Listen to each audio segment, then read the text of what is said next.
তৃণমূলে নবজোয়ার কর্মসূচি উত্তর থেকে এবার নামলো দক্ষিণে। ফরাক্কা ব্রিজ পার হয়ে লালগোলা পর্যন্ত অভিষেকের জনসংযোগ কর্মসূচিতে জনজোয়ার। 5 বিধানসভা পেরিয়ে লালগোলায় রাত্রিবাস অভিষেকের।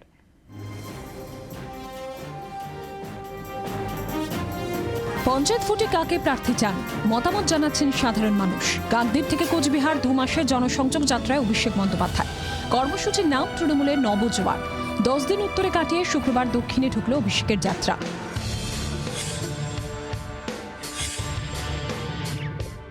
উত্তরবঙ্গে জনসংযোগ কর্মসূচি শেষ করে দক্ষিণবঙ্গে জনসংযোগ কর্মসূচি কার্যত আজকেই শুরু হলো অভিষেক বন্দ্যোপাধ্যায়ের। ঘড়িতে ঠিক 3টের সময় দক্ষিণবঙ্গে জনসংযোগ কর্মসূচি শুরু করেছেন ফরাক্কা থেকে।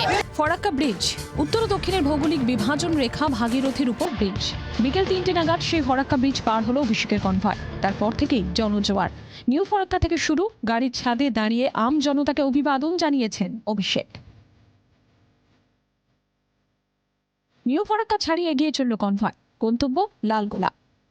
ফরাক্কা, শামশেরগঞ্জ, সুতি, রঘুনাথপুর, জঙ্গিপুর 5টা বিধানসভা এলাকা পেরিয়ে গন্তব্য লালগোলা। 34 নম্বর জাতীয় সড়ক ধরে যত এগিয়েছে কনভয়, গিজগিজে ভিড় বেড়েছে তৃণমূল কর্মীদের, সাধারণ মানুষের।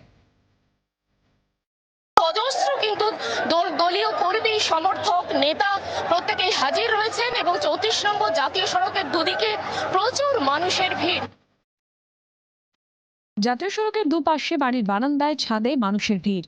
বাস, লরির ছাদে উঠে পড়েছেন বহু মানুষ। উচ্ছ্বাস, আবেগে ভাসলেন তৃণমূল কর্মীরা। ভিড় এতটাই ছিল যে অধিকাংশ সময় অভিষেককে যেতে হলো ছাদেই। তবে যেখানে ভিড় কিছুটা কম, গাড়ি থেকে নেমে হাত মিলিয়েছেন কর্মীদের সঙ্গে।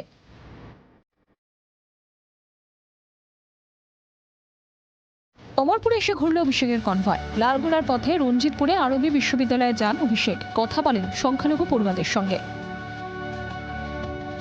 ফরাক্কা থেকে আমরা অমরপুর আসতে 34 নম্বর জাতীয় সড়কে যে 2 ঘন্টা 25 মিনিটের পথটাকে অতিক্রম করতে হলো মাত্র 40 কিলোমিটার।